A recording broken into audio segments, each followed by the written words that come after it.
Good morning all of you. मैं अवनीश कुमार सिंह आज फिर से आप लोगों के सामने कक्षा 11 का वितान भाग 1 से आलो आधारित चैप्टर का चौथा भाग वीडियो लेकर के आज फिर से आप लोगों के सामने उपस्थित हूँ।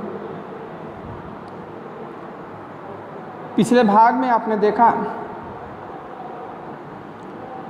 कि लेखिका काम कर रही है, वहाँ बड़ा उसे अच्छा लग रहा है, कोई उसके काम पर टीका टिप्पणी नहीं करता, खुद मालिक भी कोई ऐसी बात नहीं करते जिससे कि उसे दुख लगे।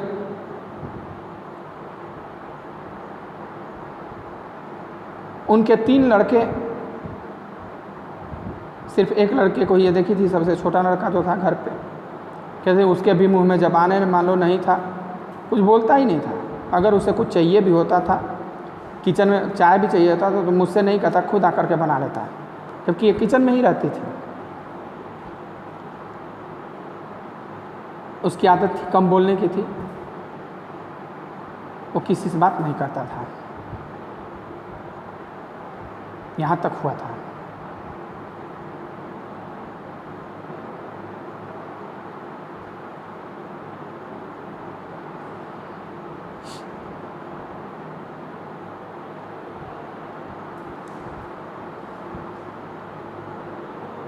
यहाँ तक हुआ था आपको। एक दिन तातुस ने बताया कि उनका बड़ा लड़का आ रहा है। उन्होंने कहा मेरा बड़ा लड़का अर्थात तुम्हारा बड़ा भाई आ रहा है। तातुस की इस तरह की बातें सुन मुझे बहुत अच्छा लगता है। यानी इतना अपनत्व, जिसका कि खुद माता पिता भाई बहन उससे संबंध तोड़ चुके थे, पति संबंध तोड़ चुका था, वह अकेली अबला नारी आज उसे कोई अपना कह रहा है, अपना बेटी कह रहा है, अपना बहन कह रहा है, तो उसे बहुत अच्छा लगता था। मैं सोचती कि सचमुच ही वह मुझे बहुत चाहते हैं। कभी कभी ये सोचने लगती, शक होने लगता है इसे कि क्या सचमुच वो मुझे चाहते हैं, मेरे साथ हमदर्दी रखते हैं, या दिखावा करते हैं। एक दिन बाद मैं सवेरे काम कर रही थी तो तातुस ने बुलाकर कहा, बेबी तुमने क्या घर बदल दिया है? ये थी 1-2 दिन बाद में काम कर रही थी तो वो आए कि क्या तुमने घर बदल दिया है? मैंने हाँ कहा तो वह बोले तुमने घर बदला और मुझे बताया तक नहीं। कहा कि भाई घर बदल दिया और मुझे बताया तक भी नहीं कि मैं रूम चेंज करती हूँ। अगर मुझे कोई ज़रूरत ही पड़ती, किसी दिन तुम नहीं आती तो मैं कहाँ तुम्हें ढूंढता। मुझे चुप देख उन्होंने कहा यह तुमने ठीक नहीं किया बेबी, तुम मकान बदली हो तो मुझे बताना तो चाहिए। मैंने सोचा सचमुच से मुझसे भूल हो गई। एक बार बताना तो चाहिए था कि साहब मैंने रूम चेंज कर दिया, मैं वहाँ नहीं रहती जहाँ पहले रहती थी, अब मैं यहाँ आ गई हूँ। मेरे न बताने से उन्हें दुख हुआ, यह तो मालूम पड़ गया, लेकिन यह समझ में नहीं आया कि उन्हें पता कैसे चला कि मैं मकान बदल दी हूँ। ऐसा न बताने से दुख तो हुआ, इस बात का पता चला, लेकिन इस बात से वो आश्चर्यचकित थी कि इन्हें कैसे पता चल गया कि मैं रूम बदल दी हूँ। मैंने तो बताया नहीं, मेरा कोई यहाँ सगा संबंधी भी नहीं है, कौन बताया मैंने? स्वयं उन्होंने यह कहकर बात साफ कर दी कि सुनील ने उन्हें बताया था। मैं अभी सोच ही रही थी कि सुनील को ये कहाँ से पता चला होगा कि तातुस, अब उसने कहा कि सुनील से बताया, तो फिर ये सोची कि सुनील को कैसे पता चला? मैंने तो सुनील को भी नहीं बताया था। कि फिर उन्होंने कहा कि सुनील तुमसे मिलने तुम्हारे पुराने घर गया था, वहाँ तुम्हें न देख उसने आसपास के लोगों से पूछा तो पता चला कि तुम कहीं और चली गई हो। कहा कि सुनील, मैं तुमसे मिलने गया था तुम्हारे उस क्वार्टर पर, तुम वहाँ नहीं थी। तो जब आसपास के लोगों से पूछा तो कहा कि वो कहीं और चली गई है, यहाँ नहीं रहती है। बता के तो गई नहीं थी। तातुस ने आगे बताया कि सवेरे वह दूध लेने गए थे तो वहाँ सुनील मिला था। उन्हें देखकर सुनील ने पूछा था, बेबी क्या अब आपके यहाँ काम नहीं करती? मकान छोड़ दिए थी तो सोचा कि काम भी छोड़ दी होगी, कहीं चली गई। पूछा क्या अब बेबी आपके यहाँ काम नहीं करती? तातुस के पूछने पर कि वह ऐसा क्यों सोच रहा है, तातुस ने सोचा कि भाई ये ऐसा क्यों सोच रहा है कि बेबी हमारे यहाँ काम नहीं करती।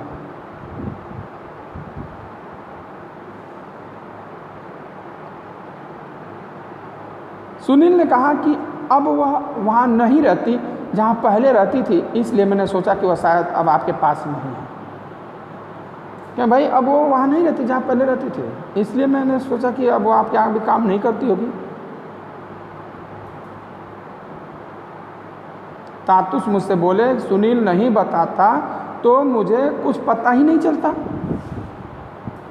क्योंकि अगर सुनील नहीं बताता तब तो मुझे कुछ पता नहीं चलता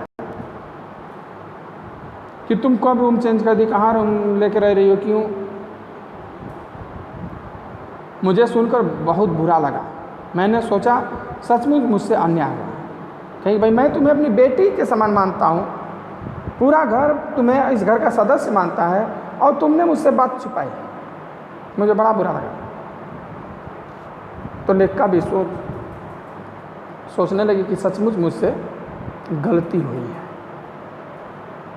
मुझसे गलती हुई है। वह थोड़ी देर में चेहरे की ओर देखते रहे, लेखा की मुंह की तरफ देखते रहे। फिर पूछा, अभी जब मैंने तुम्हें बुलाया तो तुम क्या कर रहे थे? क्या अच्छा बताओ, अभी जब मैं तुम्हें बुलाया तो तुम क्या कर रही थी घर में? मैं बोली ऊपर डस्टिंग कर रही थी। तो जाओ अपना काम करो। डस्टिंग यानी धूल साफ कर रहे थे, अलमारी वगैरह पे, किताब वगैरह पे, टेबल वगैरह का, खिड़कियों दरवाज़ा का धूल साफ कर रहे थे। क्या ठीक है, जाओ करो। मैं डस्टिंग करने चली गई। वहाँ एक कमरे में 3 अलमारियाँ किताबों से भरी थी। वो चली गई तो देखी एक कमरे में 3 अलमारियाँ थी जो किताबों से भरी हुई थी।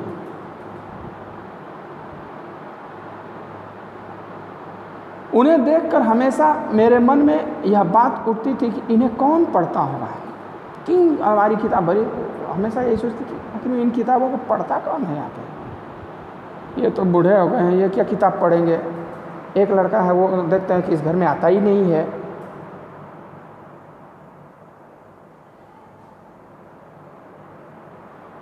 उनमें बांग्ला की भी काफ़ी किताबें थी। कभी कभी मैं 2-1 किताबें खोल कर भी देखती। बांग्ला किताबें थी। भाई 6वीं तक तो पढ़ी ही थी, तो जैसे हम लोग 6वीं तक पढ़े तो हिंदी इंग्लिश पढ़ने जानते हैं, तो वो बांग्ला पढ़ती थी तो बांग्ला पढ़ने आता था उसको। 1-2 किताब उलट पलट करके देखती भी थी क्या लिखा है। एक दिन मैं उसी कमरे में डस्टिंग कर रही थी कि तातुस वहाँ पहुँच गया। उसी कमरे में झाड़ू पोछा कर रहे थे, साफ सफाई कर रही थी कि तब तक ये पहुँच गया। तातुस वहाँ पहुँच गए। उन्होंने देखा कि मैं बांग्ला की कोई किताब उलट पलट रही हूँ। उस दिन उन्होंने मुझसे कुछ नहीं कहा, बस आए तो देखे कि ये किताबें उलट पलट रही है, तो उस दिन उन्होंने कुछ नहीं कहा। अगले दिन जब मैं सवेरे काम पर आई और चाय बनाकर उन्हें देने गई तो उन्होंने पूछा, तुम कुछ पढ़ना लिखना जानती हो? जब अगले दिन काम पर आई और चाय लेकर के उनके सामने गई तो कहा कि भाई कुछ पढ़ना लिखना भी जानती हो? सुनकर मैं मन महसूस कर रह गई और एक ऊपरी हंसी हंस कर जाने लगे। अरे साहब, पढ़ना लिखना हम लोगों की बस की बात कहाँ। तो उन्होंने फिर पूछा, क्या आप बिल्कुल ही नहीं जानती? मैं बोली, झूठ क्यों कहूँ कि एकदम नहीं जानती, लेकिन वह जानना नहीं के बराबर ही है। मैं कही कि ऐसा मैं क्यों कहूँ कि नहीं जानती हूँ, लेकिन जो इतना मैं जानती हूँ वो ना के बराबर ही है। 5वीं 6वीं तक क्या मैं बहुत पढ़ सकती। तब उन्होंने फिर पूछा कि कहाँ तक पढ़ी हो? मैं बोली 6वीं 7वीं तक। उन्होंने पूछा कहाँ तक पढ़ी भाई? तो कहा कि साहब 6वीं 7वीं तक बस पढ़ी हो। उतनी पढ़ाई किस काम की? कहते हैं 6वीं 7वीं तक पढ़ी हूँ, उतनी पढ़ाई मेरा किस काम की आएगी? वो किस काम की है? मुझे लगा मेरी बात सुन तातुस कुछ सोचने लगे। इससे लगा कि लग रहा है कुछ सोच रहे हैं। उस दिन उन्होंने फिर कुछ और नहीं कहा कि ठीक है जाओ तुम अपना काम करो। अगले दिन मैं आई तो मुझे देखकर वह हंसने लगे। वैसे भी उनके चेहरे पर सब समय हंसी ही रहती थी। देखकर लगता कि उनके मन में गुस्सा है ही नहीं। अगले दिन जब वो आए तो इन्हें देख कर वो हंस रहे हैं। वैसे भी उनके चेहरे पर हमेशा हंसी रहती है, गुस्सा तो कभी देखा ही नहीं इसने। बोलते भी वह बहुत आहिस्ता आहिस्ता थे, आहिस्ता धीरे धीरे बोलते थे। उन्हें देख मुझे श्री रामकृष्ण याद आते थे। मैं उनसे बातें करने लगती तो फिर वहाँ से उठने की मेरी इच्छा नहीं होती। और एक बार बातें शुरू हुई नहीं कि वह इधर उधर की न जाने कितनी बातें मुझसे बताने लगते थे। मैं तातुस के पास खड़ी यही सब सोच रही थी कि वह हठात बोले, रामकृष्ण, इनके जान पहचान वाले, क्योंकि इन्हें देख करके मुझे उनकी याद आ जाती है। मैं उनके पास भी जब जाती थी, बात करती थी तो वो बात करने लगते थे। और कहते कि न जाने इधर उधर की कितनी बातें करते रहते।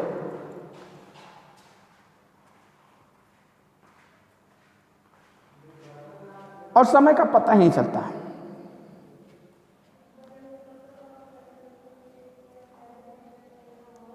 तातुस के पास खड़ी यही बातें सब सोच रही थी कि उन्होंने फिर यूं ही पूछ दिया कि अच्छा बेबी, तुम्हें किसी लेखक का नाम याद है? मैं किसी लेखक को जानती हो? मैंने उनकी ओर देखते हुए झट से कहा, हाँ कई तो है। तुरंत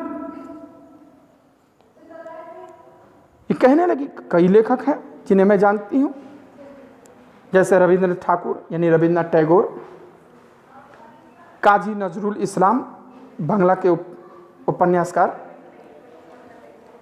शरतचंद्र, सत्येंद्रनाथ दत्त, सुकुमार राय इत्यादि। ये सभी बांग्ला के काफ़ी फेमस लेखक हैं जिन्हें ये जानती थी।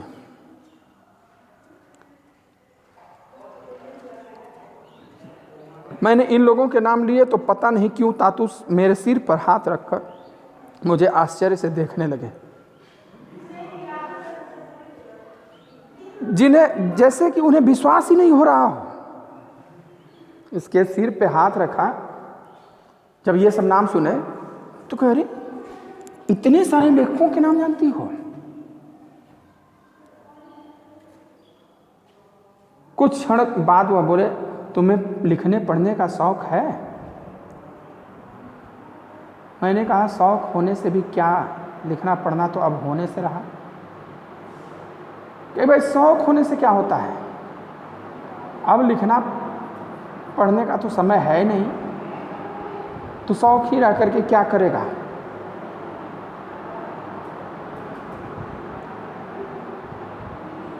उन्होंने कहा, होगा क्यों नहीं, मुझे को देखो, अभी तक पढ़ता हूँ, तुम्हें क्या पता नहीं मैं इतनी किताबें क्यों रख छोड़ी है? उन्होंने कहा पढ़ने लिखने का उम्र से क्या लेना देना, ये तो बहाना एक है कि अब मेरी उम्र हो गई, अब मैं क्या पढ़ूंगा, अब मुझे दिखाई नहीं देता है, या अब पढ़ करके क्या करूंगा। पढ़ने लिखने की कोई उम्र नहीं होती। तो देखो मैं इतना उम्र का हो गया लेकिन फिर भी पढ़ता लिखता रहता हूँ, उतनी किताबें क्यों रखी है? मैं पढ़ सकता हूँ तो तुम क्यों नहीं पढ़ सकती? तो भाई जब मैं इतना बूढ़ा होकर के पढ़ सकता हूँ तो तुम क्यों नहीं पढ़ सकती हो? उन्होंने फिर कहा तुम जरा मेरे साथ ऊपर चलो। तो चलो, मुझे ऊपर ले जाकर के उन्होंने अलमारी से एक किताब निकाली और कहा बताओ तो यह क्या लिखा है। एक किताब निकाला और किताब का टाइटल दिखाते हुए कहा कि बताओ ये क्या लिखा है।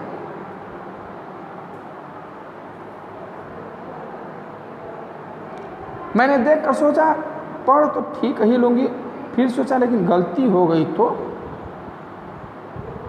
अपने मन में सोच रही कि पढ़ तो मैं लूँगी ठीक, ये तो बंगला में लिखा है आता है, लेकिन अगर गलत हो गया तो क्या होगा?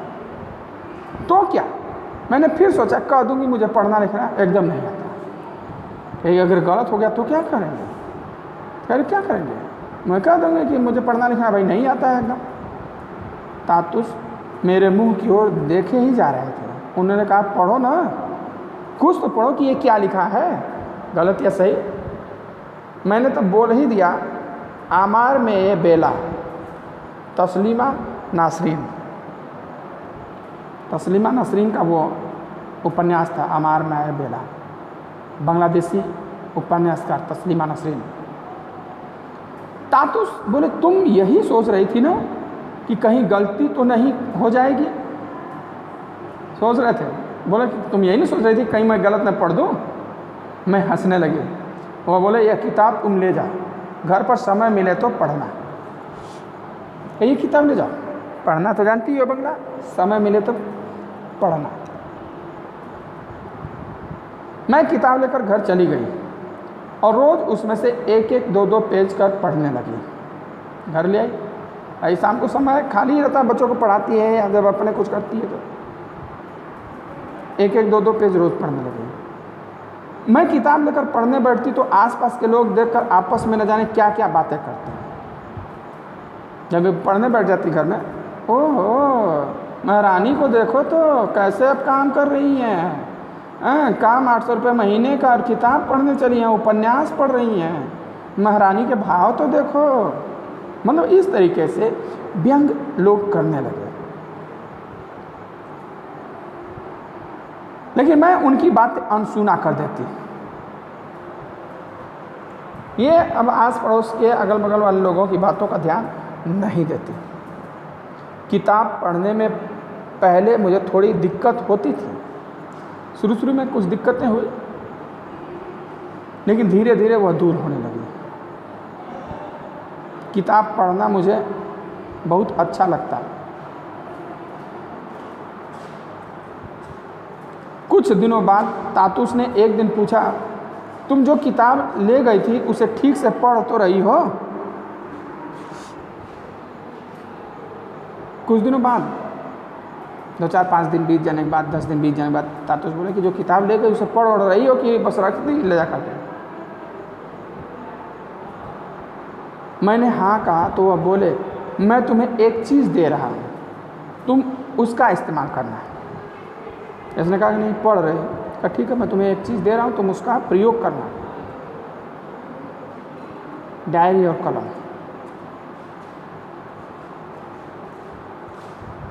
समझना कि वह भी मेरा ही एक काम है, क्योंकि अगर तुम नहीं पढ़ सकते तो ये बस ये जान लेना कि वो भी मेरा काम है। जैसे घर पे काम कर रही हो, खाना बनाने झाड़ू पोछा का, वो मेरा एक काम है, उसको तुम काम समझ करके करना, आर्डर समझ करके।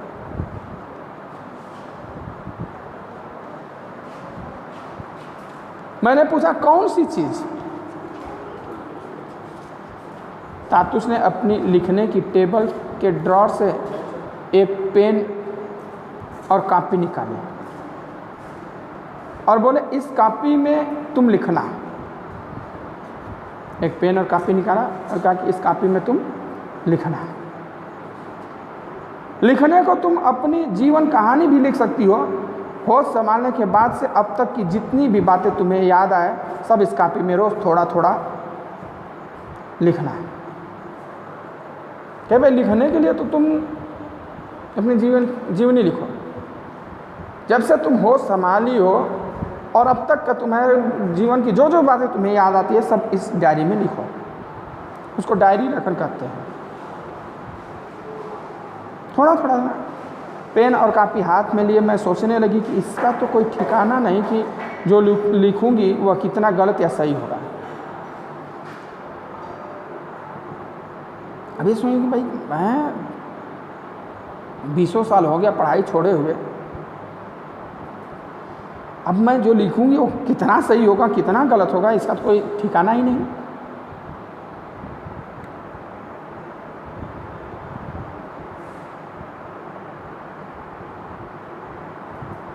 फिर तातुस ने पूछा क्यों, क्या हुआ, क्या सोचने लगी। मैं चौंक पड़ी। उन्होंने कहा क्या हुआ भाई, क्या सोच रही हो। फिर बोली सोच रही थी कि लिख सकूंगी या नहीं। कि भाई मैं यही सोच रही थी कि लिख पाऊंगी या नहीं। वह बोले ज़रूर लिख सकोगी।